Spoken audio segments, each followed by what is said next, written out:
पुरुषार्थ गाजवण्यासाठी तुला वाटेल ते बोलत गेलो. काय ते खरा पुरुषार्थ?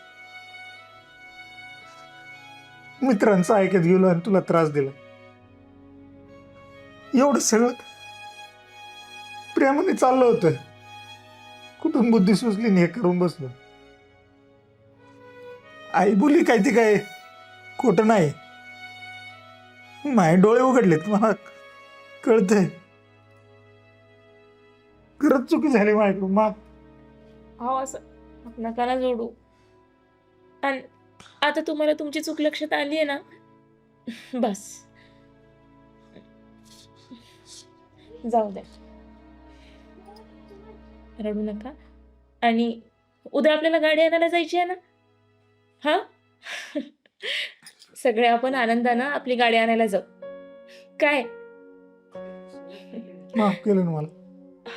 100% परत असं करणार नाही ना? पण चुकून पण नाही करणार. शांत व्हा.